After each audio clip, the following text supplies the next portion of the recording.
மேலும் தேவ ஆலோசனை கேட்க ஆயத்தமா இருக்கும். அதுக்காக காலையில தேவ ஆலோசனை கொடுக்கும்படியாக மதுரையின் சபையின் ஊழியக்கார அருமையான பிரதர் ராஜபிரசானை அழைக்கிறேன். பிரதர், உங்கள் யாவரையும் உயிர்த்தெழுந்த ஆண்டவரும் இரட்சகருமாயிருக்கிற கர்த்தராகிய இயேசு கிறிஸ்துவின் இன்ப நாமத்தினாலே இந்த காலை பொழுது வாழ்த்துக்களை ஸ்தோத்திரங்களை தெரியப்படுத்துகிறேன். மதுரை கூடல் நகர் அலங்காநல்லூர் பகுதியில் கூடி வருகிற கர்த்தருடைய சபையார்கள் உங்கள் யாவருக்கும் வாழ்த்துக்களை தெரியப்படுத்துகிறார்கள். நம் தேவனுடைய வார்த்தையை படிக்கவும் புதிய ஏற்பாட்டு முறைமையின்படி தேவனை தொழுது கொள்ளவும் நாம் ஆயத்தமாகவும் வாசிக்கும்படியாக 1 சாமுவேல் பகுதியை நாம் தெரிந்து கொண்டோம். அநேகமாக நிறைய சூழ்நிலைகளிலே அது நமக்கு பிரசங்கமாக செய்யப்பட்ட பகுதிகளிலே 1 சாமுவேல் 15ஆம் அதிகாரம் சமஸ்த இஸ்ரவேலுக்கு, அதாவது இந்த இஸ்ரவேல் தேசம் பிரிக்கப்படாமல், இஸ்ரவேல் ராஜ்யம் பிரிக்கப்படாமல் ஐக்கியமாக இருக்கும் பொழுது தேவன் முதலாவதாக சவுலை அங்கு அரசனாக கொடுத்தார். சவுலுடைய ராஜ்யபாரம் நன்றாயிருக்கும்படி சாமுவேலை கொண்டு அபிஷேகம் பண்ணும்படி தேவன் அனுமதித்தார். அங்கே சவுல் கர்த்தருக்கு பயப்படுகிறதுக்கு பதிலாக ஜனங்களுக்கு பயந்து கர்த்தருடைய வார்த்தையை அவர் மீறுகிறதை நாம் பார்க்கிறோம். ஆனால் அதே நேரத்தில் பலியும் அவர் செலுத்துகிறார். நிறைய இடத்துல நம்ம என்ன நினைச்சோம் அப்படின்னா, பலி செலுத்திட்டா போதும், நம்ம தனிப்பட்ட வாழ்க்கையும் சரி, நம்முடைய பொதுவான வாழ்க்கையும் சரி, நம்ம எப்படி இருந்தாலும் தேவன் நம்மளை ஆசீர்வதிச்சிருவார்னு நினைக்கிறோம். அப்படிதான் சவுல் நினைச்சாரு. ஜனங்கள் கொண்டு வந்தாங்க, ஜனங்களுக்கு நான் பயந்தேன் அப்படின்ற ஒரு வார்த்தையை சொல்லுகிறார்.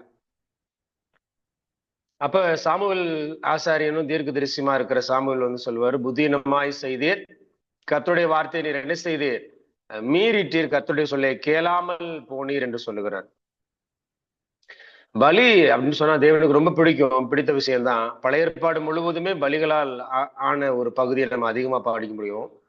பலி செலுத்துகிற மூலமாக நாம் தேவனுடைய கோபத்தை நாம் தணிக்க முடியும். பலியின் மீது தேவன் பிரியமுள்ளவராக இருக்கிறார், மாற்று கருத்து இல்லை. ஆனால் பலி செலுத்தி விட்டு என்னுடைய தனிப்பட்ட வாழ்க்கை சரியில்லாத பொழுது தேவன் பலியின் மீது துளியேனும் அவர் அக்கறையோ கரிசனையோ அல்லது அதை விரும்புகிறவராகவோ அவர் இல்லை என்பதை நம்ம மனதுல பதிவு வைக்கும்படி கர்த்தர் விரும்புகிறார். இல்லைன்னு சொன்னா சாமுவேலை போல நம்ம பலி செலுத்தலாம், நம்முடைய மன திருப்திக்கு பலி செலுத்திட்டு நான் பலியை செலுத்தி விட்டேன் என்று நம்ம சொல்லிட்டு இருக்கலாம். ஆனால் பாருங்க, பலி செலுத்தினது தேவனுக்கு உகந்ததாக, தேவனுக்கு பிரியமானதாக இருக்க வேண்டும் என்பதை நாம் நினைவில் கொள்ள வேண்டியது அவசியமாக இருக்கிறது. கர்த்தருடைய வார்த்தை நாம் ஒன்றாய் படிப்போம். பலி என்று சொன்னால் பொதுவாகவே சாக்ரிஃபைஸ், பலி அப்படின்னு சொன்னா அது திரும்பி எடுத்துட்டு வர முடியாத ஒன்றுதான் பலி. பலி அப்படின்னாலே அதை விட்டு விட்டு வந்து விட வேண்டும், அது திரும்பி எடுத்துட்டு வர முடியாது, எடுத்துட்டு வரக்கூடாது.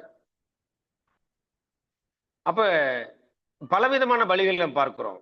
மிருக பலி இருக்கிறது, போஜன பலி இருக்கிறது, பான பலி இருக்கிறது, ஸ்தோத்திர பலி, நிறைய பலிகளை நாம் பழைய ஏற்பாட்டிலே வாசிக்கிறோம்.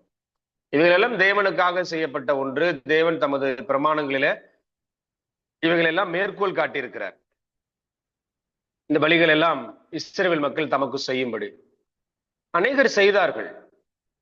சிலர் பலி செலுத்தி கீழ்ப்படியும் செய்தார்கள், சிலர் கீழ்ப்படுதலை மாத்திர காண்பித்தார்கள், பலியை செலுத்தல. சிலர்கள் பலி மாத்திரம் செலுத்தினார்கள், கர்த்தருக்கு கீழ்ப்படியல. அப்ப இந்த பலியினுடைய அவசியம் நம்ம எல்லாரும் நன்கு அறிவோம். அதை பார்க்கலும் கீழ்ப்படிதல் மிகுந்த அவசியமாக இருக்கிறது என்பதை நாம் ஏன் அதை கவனத்தில் கொள்ளாமல், அதை கண்டுகொள்ளப்படாமல் நாம் விட்டு விடுகிறோம். மார்க்கு 12ஆம் அதிகாரம் 23ஆம் வசனத்தை யாராவது ஒரு சகோதரன் வாசிப்போம். மார்க்கு 12ஆம் அதிகாரம் 23வது கர்த்தருடைய வார்த்தை வாசிப்போம். மார்க் 12:23. மார்க் 12:23. ஆகையால் உயிர்த்தெழுதலில் அவர்கள் எழுந்திருக்கும் போது அவர்களில் எவனுக்கு அவள் மனைவியாய் இருப்பாள்? இல்லையே, மாத்தி ஏதோ தவற படிக்கிறீங்க நினைக்கிறேன். மார்க் 12:23 ஐயா. 24. சரி, மன்னிக்கணும். அது என்ன கருத்து அப்படின்னு சொன்னா நான் தான் தவறா இருக்கு, நீங்க சரியா வாசிச்சிருக்கீங்க. மார்க்கு 12ஆம் அதிகாரத்துல 30ஆம் வசனத்தை வாசிப்போம். மார்க் 12:30. உன் தேவனாகிய கர்த்தரிடத்தில் உன் ம், முழு இருதயத்தோடும் உன் ம். முழு ஆத்மாவோடும் உன் ம். முழு மனதோடும் உன் முழு பலத்தோடும் அன்பு கூறுவாயாக என்பதே பிரதான கற்பனை. அதாவது இந்த பலியை பற்றி நாம் படிக்கிறதுக்கு முன்பதாக, பலியை குறித்து நாம் வாசிப்பதற்கு முன்பதாக, கர்த்தர் இங்கே அன்பை பற்றி சொல்லுகிறார். கர்த்தர் இங்கே அன்பை குறித்து சொல்லுகிறார். அன்பு நம்ம எல்லாருக்குமே பரிச்சயமாய் தெரிந்த ஒரு பகுதி என்று சொன்னாலும் கூட, இங்கே அவர் சொல்லுகிறார், முழு இருதயம், முழு ஆத்துமா, முழு மனது, முழு பலம், இவைகளோடு நீங்கள் அன்பை இணைத்துக் கொள்ளுங்கள். ஏன் அன்பை இணைத்துக் கொள்ளுங்கள் அப்படின்னு அவர் சொல்லுகிறார் சொன்னா, இந்த அன்பு பலியை பார்க்கிலும் மேலானது, சிறந்ததுன்றார். இந்த அன்பு பலியை பார்க்கிலும் மேலானது, சிறந்தது என்று சொல்லுகிறார். பலி சிறந்ததுதான். பலிக்கு மேலே ஒன்று சிறப்பு மேன்மையாக ஒன்று இருக்குமானால் அது அன்பு. இதற்கு கொஞ்சம் நம்ம ஒவ்வொன்றாக பகுத்து நாம் பார்ப்போம். ஏன் அப்படி சொன்னாரு, எதற்காக அப்படி சொல்லி இருக்கிறாரு அப்படின்றத நம்ம ஒன்னொன்னா கவனிப்போமானால் நமக்கு நிச்சயமாய் புரியும். நம்முடைய பலிகளிலே அன்பு கலந்திருக்கணும். அன்பு இல்லாமல் நாம் பலி செலுத்துகின்ற பொழுது கர்த்தர் அதை ஒருபோதும் என்ன செய்ய மாட்டார் சொன்னா, அதை விரும்ப மாட்டார், அதை ஏற்றுக்கொள்ள மாட்டார்.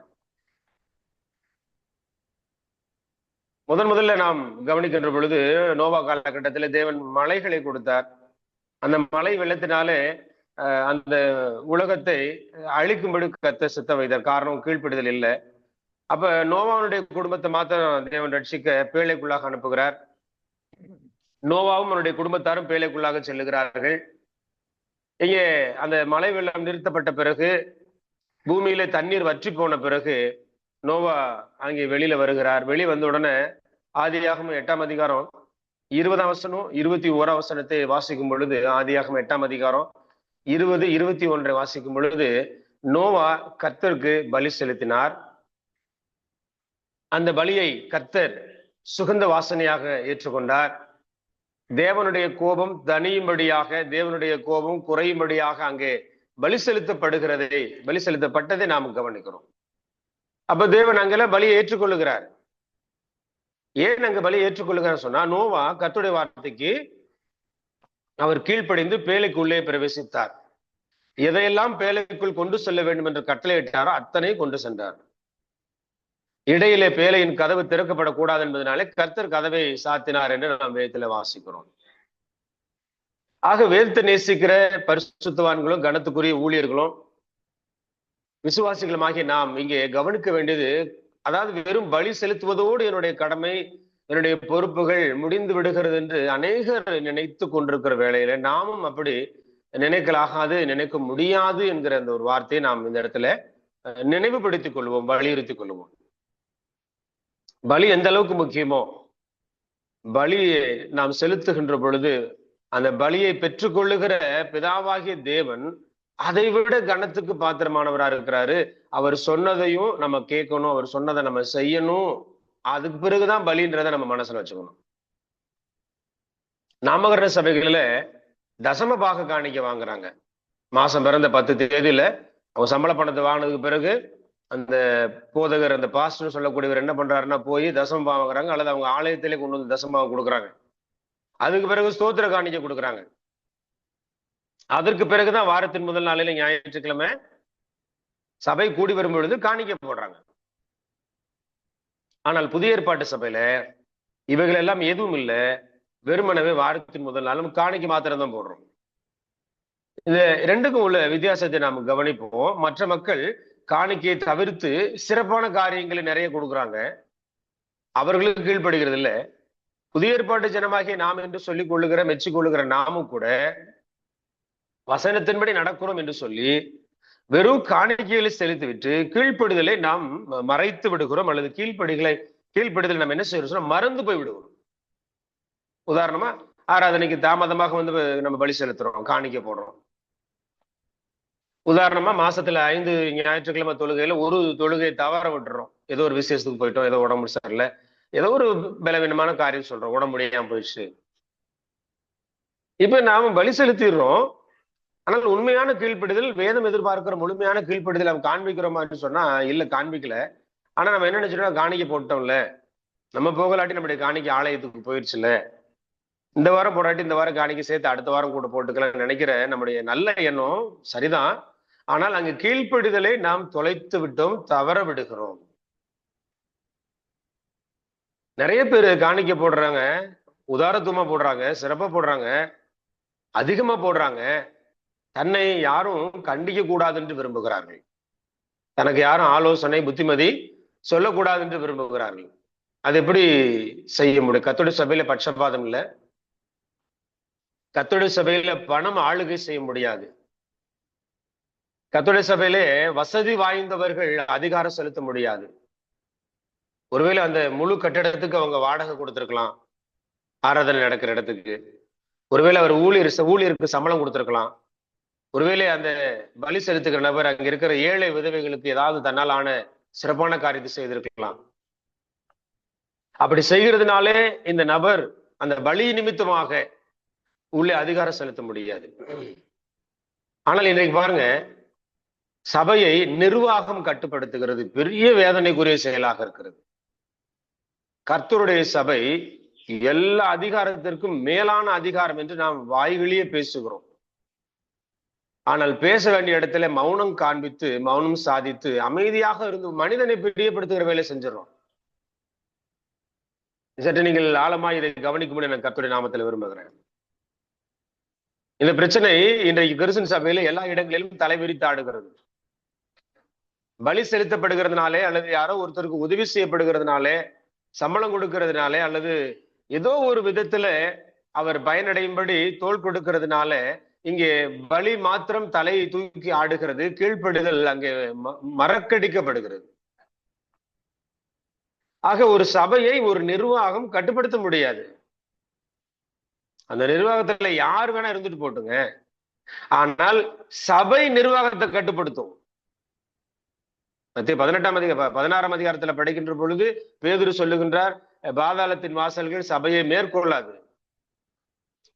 உலகம் சார்ந்த பொருள்கள் சபை என்ன செய்ய முடியாது, மேற்கொள்ள முடியாது.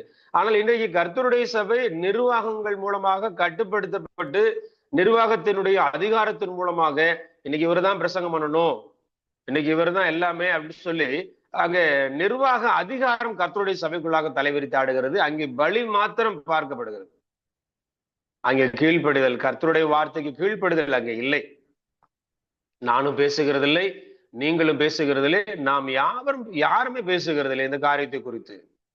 நிர்வாகம் என்பது வேறு, சபை என்பது வேறு. இந்த நிர்வாகம் சொல்றப்ப தவறுதலாக நீங்கள் எதை புரிந்து கொள்ள வேண்டாம். ஒரு குடும்பத்தை நிர்வகிக்கின்ற நிர்வாகி கணவனாக இருக்கின்றான். ஒரு அலுவலகத்தை நிர்வகிக்கின்ற நிர்வாகி அந்த அலுவலகத்தினுடைய இயக்குனராக, முதல்வராக, அல்லது அந்த அலுவலகத்தினுடைய ஃபவுண்டராக அவங்க இருக்கலாம். அந்த அதிகாரம் அந்த அலுவலகத்துல பணியாற்றுகிற வேலையாட்கள் மத்தியில தான் இருக்கணும். அதை தாண்டி தொழுகைக்குள்ளாக, கர்த்தருடைய சபைக்குள்ளாக இன்றைக்கு அதிகாரம் பரவி காணப்படுகிறது. அது ஒரு பெரிய வருத்தத்தை கொடுக்கிறது. இது புதிய ஏற்பாட்டு சபை யுனிக்கானது அப்படின்னு சொல்றோம். இது எதோடும் ஒத்து போகாது, இது ஸ்பெஷல் அப்படின்னு சொல்றோம். கிறிஸ்டின் சபை எந்த ஒரு நாமகரண சபையோடு ஒத்து போகாது, இது வசனத்தின்படி இயங்குகிறது என்று சொல்லுகிறோம். வழிநடத்தினர்களே மிருக குணமுள்ளவர்களாக இருக்கும் பொழுது அது எப்படி கர்த்தருடைய சபையாக இயங்க முடியும்? ஒருவருக்கு சம்பளம் கொடுக்கறதுனால அந்த சபையினுடைய முழு செல்வாக்கையும் முழு அதிகாரத்தையும் தன் கையில வச்சிருக்கிறார். அவர் வந்துட்டார் அப்படின்னா அவர் தான் பிரசங்கம். அவர் வந்துட்டார் அப்படின்னா அவருக்கு தான் எல்லா மரியாதையும் கனமும் புகழும். அங்கே தேவன் மறக்கப்படுகிறார், அங்கே கிறிஸ்து மறக்கப்படுகிறார், அங்கே தேவ சாயலிலே சிருஷ்டிக்கப்பட்டிருக்கிற சபை அங்கத்தினர்கள் மறக்கப்படுகிறார்கள். இப்படிப்பட்ட பலியின் மீது தேவன் ஒரு காலத்துல பிரியமா இருக்க மாட்டார். ஆதியாகமம் 12ஆம் அதிகாரம் 8ஆம் வசனத்தை வாசிக்கும் பொழுது, ஆபிரகாமை கர்த்தர் ஊர் என்கிற கல்தேயருடைய பட்டணத்திலிருந்து அழைக்கிறார். ஆபிரகாம் எல்லாவற்றையும் விட்டு வருகின்றார். ஆபிரகாமுடைய சிறப்பு என்னன்னு சொன்னா, எப்ப எல்லாம் அவன் தேவனை தரிசிக்க போகிறானோ, எப்பொழுதெல்லாம் தேவனிடத்துல பேச போகிறானோ, எப்பொழுதெல்லாம் தேவனிடத்துல பேசிவிட்டு வந்தாரோ, அந்த எல்லா இடங்களும் நீங்கள் கவனித்து பார்த்தால் அவர் பலி செலுத்தி இருப்பார். ஆதியாகமம் 12:8 ஆபிரகாமுடைய பலியை நாம் அங்கே கவனிக்கிறோம். லூக்கா 5:14 நாம் வாசிப்போம். லூக்கா 5ஆம் அதிகாரம் 14 வசனம். லூக்கா 5:14.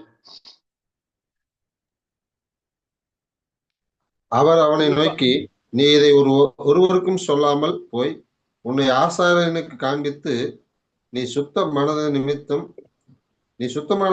மோசே அவர்களுக்கு சாட்சியாக பலி செலுத்து என்று கட்டளையிட்டார். இங்கே வெறும் பலி மாத்திரம் மேற்கோள் காட்டப்படுகிறதா? அங்கே கீழ்ப்படிதல் காட்டப்படுகிற பாருங்க. வெறும் பலி மாத்திரம் வேணும்னா நீ யார்ட்டையும் எருசலேமுக்கு போறவங்கள்ட்ட காணிக்க கொடுத்து விட்டுருன்னு சொல்லியிருப்பாரு அவரு. வெறும் பலி அல்லது காணிக்க மாத்திரம் சிறப்பு அப்படின்னு சொன்னா நீ வரணும்னு அவசியம் இல்லப்பா, யார்ட்டையும் கொடுத்து விட்டுருப்பா, அவங்க காணிக்க மாத்திரம் வந்து சேர்ந்தா போதும்னு சொல்லியிருப்பாருங்க. யாரு யோசித்து பார்ப்போம். யாருக்கு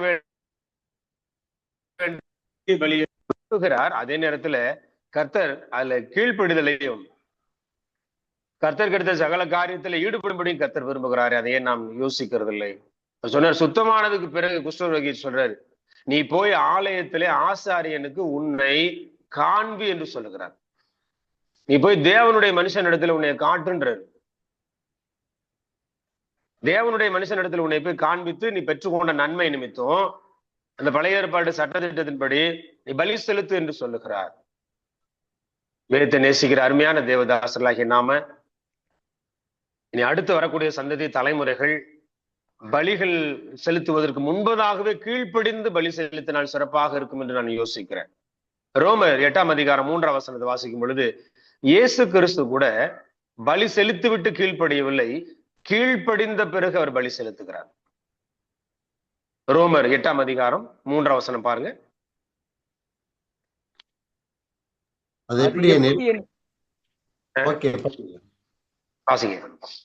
அது எப்படி எனில் மாம்சத்தினாலே பலவீனமாயிருந்த நியாயப்பிரமாணம் செய்யக்கூடாததை தேவனே செய்யும்படிக்கு தம்முடைய குமாரனை பாவ மாம்சத்தின் சாயலாகவும் பாவத்தை போக்கும் பலியாகவும் அனுப்பி மாம்சத்திலே பாவத்தை ஆக்கினைக்குள்ளாக தீர்த்தார்.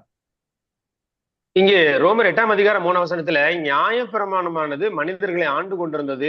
எந்த ஒரு மனிதனாலும் நியாயப்பிரமாணத்தை கைகொள்ள முடியாம தடுமாறிட்டு வந்தாங்க. பாவம் செய்கின்ற பொழுதெல்லாம் பிரமாணத்தை மீறினாங்க, பிரமாணத்தை மீறினாலும் பாவம் செஞ்சாங்க. இப்ப அவர்கள் பலியும் செலுத்தினாங்கன்னு கவனிக்கிறோம். ஆனால் கிறிஸ்து என்ன செய்தா சொன்னா கீழ்ப்படிதலுக்கு பிறகு அவர் தன்னை பலி செலுத்தினார். பிதாவாகிய தேவன் இந்த சர்வலோகத்தின் பாவத்திற்காக இயேசுவை பூமிக்கு அனுப்ப சித்தம் வைத்தார். யாரை கேட்டு நீங்க இந்த முடிவு எடுத்தீங்கன்னு இயேசு ஒரு இடத்துல கூட பிதாட்ட கேட்கல. வேற யாரையாவது அனுப்பிச்சிருக்கலாமே அப்படின்னு சொல்லல. மன்னிப்பு உண்டாவதாக என்று நீங்கள் ஒரு வார்த்தை சொல்லியிருந்தாலே இந்த பூமி மன்னிக்கப்பட்டிருக்குமே அப்படின்னு எந்த ஒரு குறுக்கீடும் எந்த ஒரு மறு கேள்வியையும் பிரதியுத்தரத்தையும் இயேசு அங்கே எழுப்பவில்லை என்று நாம் கவனிக்கிறோம். அப்ப இயேசு எவ்வளவு பெரியவர்! தேவனுடைய குடும்பத்துல, அதாவது தேவத்துவத்துல, தெய்வீகத்துல அவர் ஒரு நபராக இருக்கிறார். பிதாவானவர் எல்லாரிலும் பெரியவராக அதிகாரம் மிக்கவராக இருக்கிறார். குமாரன் பிதாவுக்கு கீழ்ப்படிந்து இருக்கிறார். அப்ப இயேசு பிதா இந்த பூமியின் மக்களுக்காக பலி செலுத்தப்பட வேண்டும் சொன்ன யோவான் 3:16 அப்படியே அந்த வார்த்தைக்கு கீழ்ப்படிந்து பலி செலுத்தும்படி அவர் பூமிக்கு வந்தார் இல்லையா? அவர் வெறும் பலி மாத்திரம் செலுத்தல, அவர் கீழ்ப்படிந்தார் என்பதை நாம் இங்க கவனிக்கிறோம். புதிய ஏற்பாட்டுல சில பலிகள் இருக்கிறது நம்ம கவனிப்போம். புதிய ஏற்பாட்டில் சில பலிகள் இருக்கிறது.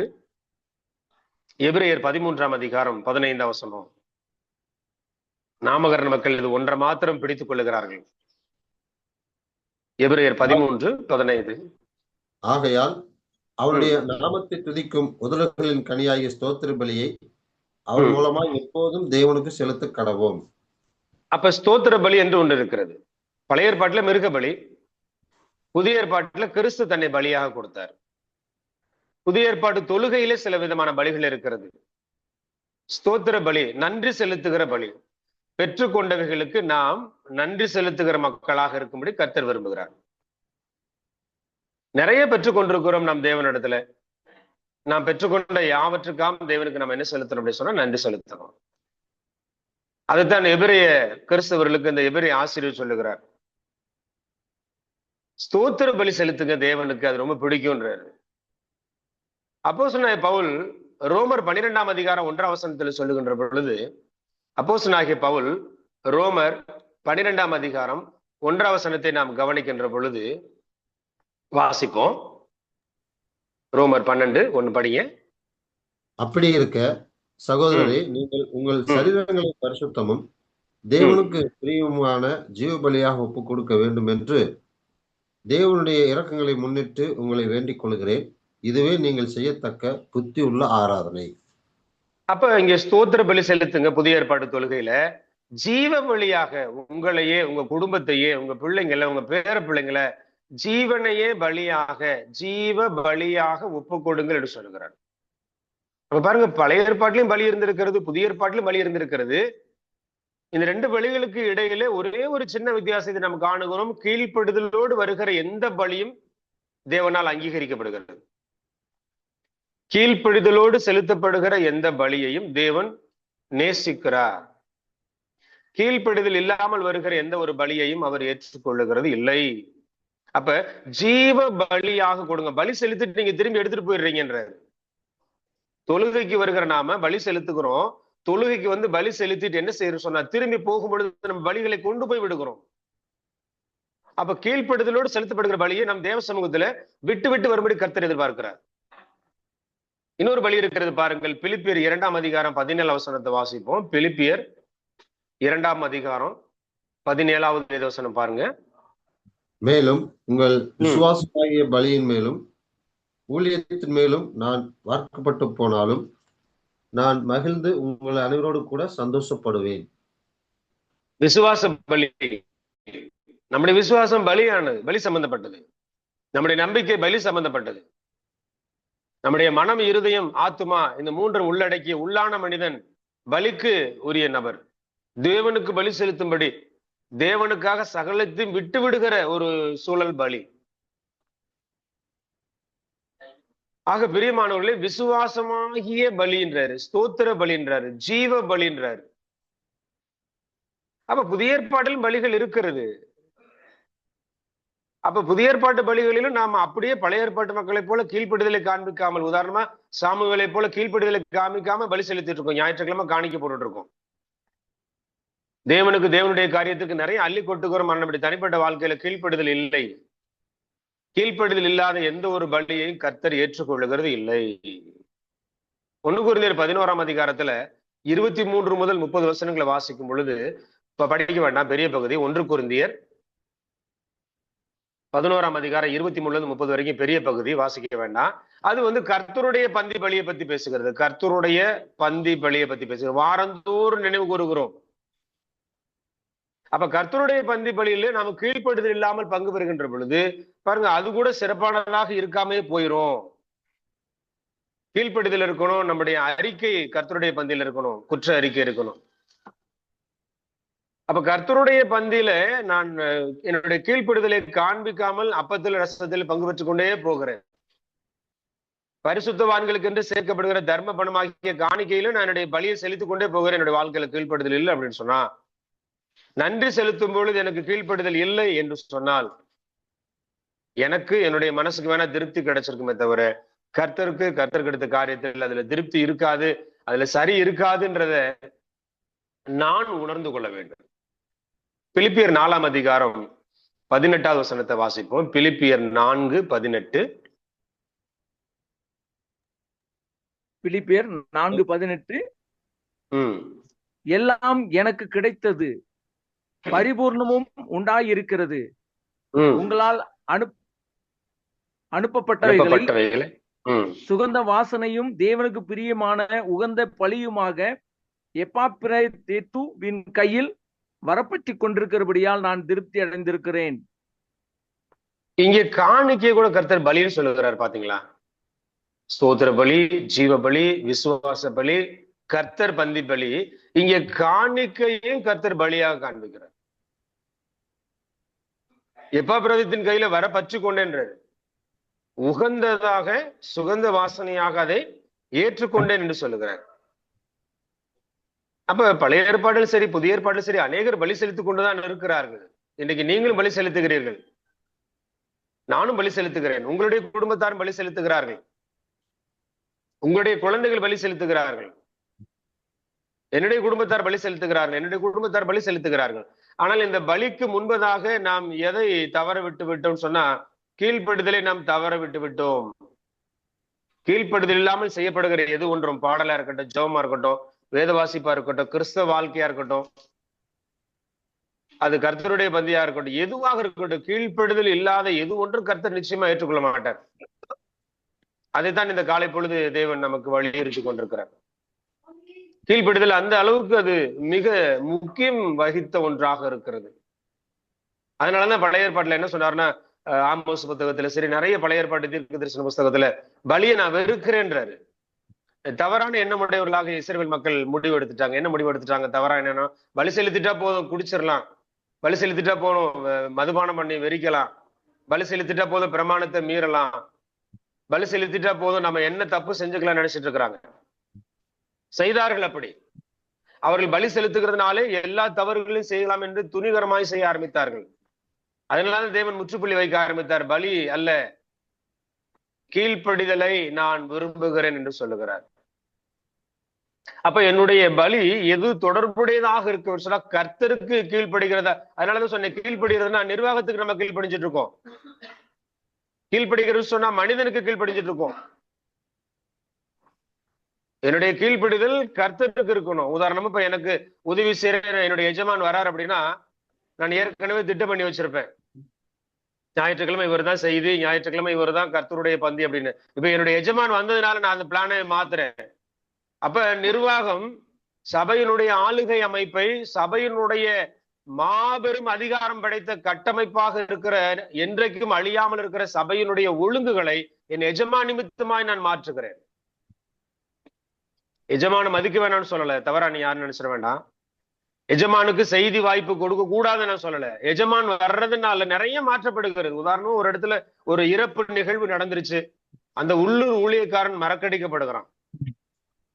அந்த நிர்வாகத்துல இருந்து யாரா வந்துட்டு அவர் தான் ஜெபம், அந்த பிரேதத்துக்கு முன்னாடி அவர் தான் ஜெபம் பண்ணுவாரு, அடக்கம் பண்றப்ப அவர் தான் ஜெபம் பண்ணுவாரு, ஆறுதல் கூட்டத்துல அவர் தான் ஜெபம். காரணம் நிர்வாகம். பலி ஒருபோதும் கர்த்தருடைய சமூகத்துல பிரியமா இருக்கிறது வேணா, நாம எஜமான பிரியப்படுத்தலாம். நம்முடைய எஜமான் பரலோகத்தில் இருக்கிறார், நாம அவரை தான் பிரியப்படுத்தணும். அவர் மனசுல சித்தம் வைத்தனாலதான் பூமிக்குரிய எஜமானுடைய கண்களிலே எனக்கும் உங்களுக்கு என்ன கொடுத்தாருங்க? சம்பளம் கொடுக்கும்படி தேவன் நமக்கு கிருபைகளை கொடுத்தார். ஆனால் நாம என்ன நினைச்சுக்கிட்டு இருக்கிறோம்னு சொன்னா, இந்த எஜமான் தான் நமக்கு சம்பளம் கொடுத்திருக்கிறாரு, இந்த எஜமான் தான் நம்மளை வாழ வைக்கிறார், இந்த எஜமான் மூலமா தான் நம்ம ஆசீர்வதிக்கப்படுகிறோம் என்று நாம் நினைத்து கொண்டிருக்கிறோம். பிரியமானவர்களே, அப்படி இருக்கவே முடியாது, அப்படி இருக்க கூடாது. நிறைவா 2 வசனங்களை வாசித்து நாம் நிறைவேற்றி போறோம். 1 சாமுவேல் 15ஆம் அதிகாரம் 22, 23 வசனங்களை நாம் வேத வாசிப்பாக வாசிக்க கேட்டோம். அதையே நாம் இன்னொரு கணம் நாம் வாசிப்போம். பலி செலுத்துகிறது நல்ல எண்ணமாக இருந்தாலும் என் பலிகளிலே முன்பதாக கீழ்ப்படிதல் இருக்கும்படி கர்த்தர் விரும்புகிறார். 1 சாமுவேல் 15, 22 மற்றும் 23 நாம் வாசிக்க கேட்போம். படிங்க. அதற்கு சாமுவேல் வாசிங்க. கர்த்தருடைய சத்தத்திற்கு கீழ்ப்படுகிறதை பார்க்கிலும், கர்த்தருடைய சத்தத்துக்கு இது குறிப்பிட்டு ஸ்பெசிபிக்கா சவுலுக்கு சொல்லுகிறார்.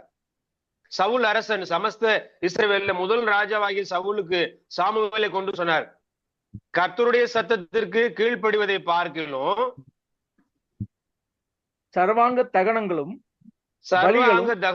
பலிகளும் கர்த்தருக்கு பிரியமாய் இருக்குமோ? அப்ப பிரியமா இருக்குமோ அப்படின்னு ஒரு கேள்வி எழுப்புகிறார். He make a question. அவர் ஒரு கேள்வி எழுப்புகிறார், கர்த்தருக்கு பிரியமா இருக்குமோ அப்படின்னு. என்ன அர்த்தம்? பிரியமா இருக்காது. கீழ்ப்படியாமல் செய்யப்படுகிற எது ஒன்றும், கீழ்ப்படிதல் இல்லாமல் காண்பிக்கப்படுகிற எது ஒன்றும் கர்த்தருக்கு பிரியமா இருக்காதுங்க. அது என்னுடைய சபை ஊழியமா இருக்கலாம், அது என்னுடைய குடும்ப நடைமுறை வாழ்வா இருக்கலாம். மனைவி கணவனுக்கு கீழ்ப்படிஞ்சிருக்கணும். கணவன் மனைவியினுடைய நியாயமான ஆலோசனைகளை கேட்டு மதித்து நடக்கின்றவனாக இருக்கணும். மனைவியால் அதிகாரம் பண்ண முடியாது குடும்ப வாழ்க்கையில. மனைவி குடும்பத்தை நடத்த முடியாது. அது எந்த அளவுக்கு நிதர்சன உண்மையோ, ஒரு நிர்வாகம் உள்ளூர் பிராந்திய சபையை நடத்த முடியாது, அதிகாரம் செலுத்த முடியாது. அதை போலவே ஒரு உள்ளூர் பிராந்திய சபையில வெறுமனவே காணிக்கைகளையும் பலிகளையும் கொடுத்து விட்டு ஒருவரால் தேவனை பெரியப்படுத்த முடியாது. இது கொஞ்சம் கஷ்டமான பாடம், இது கஷ்டமா இருக்கும். நீ சம்பளம் வாங்காம இருக்கிற, நீ பேசுற, நாங்க சம்பளம் வாங்குறோம், எங்களால பேச முடியாது. இல்லைங்க, நம்ம எல்லாருக்கும் படியிழக்கிறவர் நம்முடைய பிதாவாகிய தேவன். நம்ம அனைவருக்கும் சாப்பாடு போடுகிறவர் அவர். அதான விசுவாச பார்வை. 23ஆம் வசனம் படிப்போம். ரெண்டகம் பண்ணுதல் பில்லி சூனிய பாவத்திற்கும் முரட்டாட்டம் பண்ணுதல் அவபக்திக்கும் விக்கிரக ஆராதனைக்கும் சரியாய் இருக்கிறது. நீர் பிரியமானவர்களே, போதும். அதாவது 22ல சொன்னாரு, பிரியமா இருக்குமோ அப்படின்னு ஒரு கேள்வி அவர் கேட்கிறார் அப்படின்னு சொன்னா, என்னுடைய பலியில அவர் பிரியம் வைக்கிறார், ஏற்றுக்கொள்கிறார் பலியை. என்னுடைய பலியின் மீது அவர் அன்பு காட்டுகிறார், அவரை அங்கீகரித்துக் கொள்ளுகிறார். ஆனால் என்னுடைய பலியில கீழ்ப்படுதல் இல்லைன்னு சொன்னா, கர்த்தருடைய வார்த்தை கீழ்ப்படியல, கர்த்தர் கீழ்ப்படியல, கர்த்தருடைய சபைக்கு கீழ்ப்படியல, கர்த்தருடைய மனிதனுக்கு கீழ்ப்படியல, என்னோடு கூட அப்பரசத்திலே பங்கு பெறுகிற சக கிறிஸ்தவனுக்கு நான் கீழ்ப்படிதல காட்டல அப்படின்னா என்னுடைய பலியில பிரயோஜனம் இல்லை. யார் பேசிட்டே இருக்கிறாங்க? என்னுடைய பலியில அங்க நிச்சயமாய் பிரியமே இல்லாமல் போய்விடும். அதனாலதான் அந்த 1 சாமுவேல் 15ஆம் அதிகாரம் 22, 23 வசனங்களில கர்த்தருடைய வார்த்தையை கொண்டு, சாமுவேலை கொண்டு, பரிசுத்த ஆவியானோர் மூலமாக சவுல் ராஜாவுக்கு சொல்லப்பட்டது. ஒரு சின்ன கீழ்ப்படிதல் ஜனங்களுக்காக செய்துன்னு சொன்னனால ராஜ்ய பாரத்தை கர்த்தர் எடுத்துட்டு விட்டுட்டார். நீ ராஜாவா இல்லாதபடி புறக்கணிக்கப்பட்டீர், கர்த்தர் உண்மையுடைய ராஜ்ய பாரத்தை பிடுங்கினார், தள்ளிவிட்டார் என்று அவர் ஒரு கடினமான ஒரு வார்த்தையை பயன்படுத்துகிறார். ஆக இயேசு கிறிஸ்துனுடைய வருகை சமீபமாக இருக்கிறது. அவருடைய வருகைக்கு முன்பதாக நான் என்னுடைய சகல காரியத்தை கீழ்ப்படிதல் மற்றும் அன்போடு செய்யும் பொழுது கர்த்தர் என்ன செய்கிறார் சொன்னா, அதை ஏற்றுக்கொள்ளுகிறார்.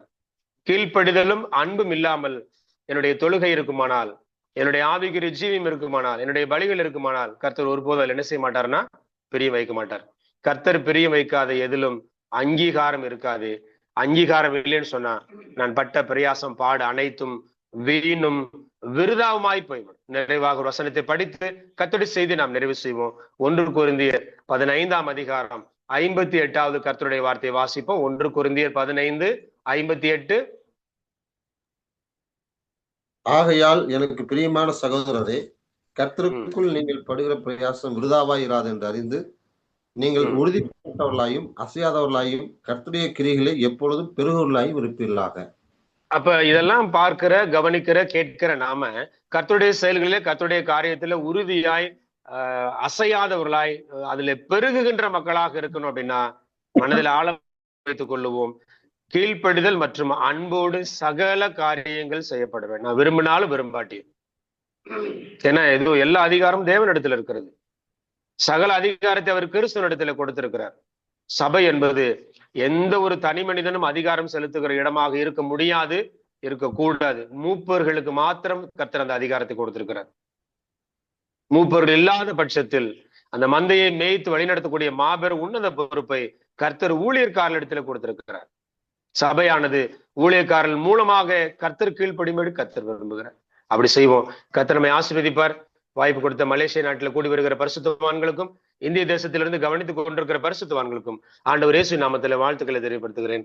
தேவன் நம்மை ஆசீர்வதிப்பாராக. ஆமென்.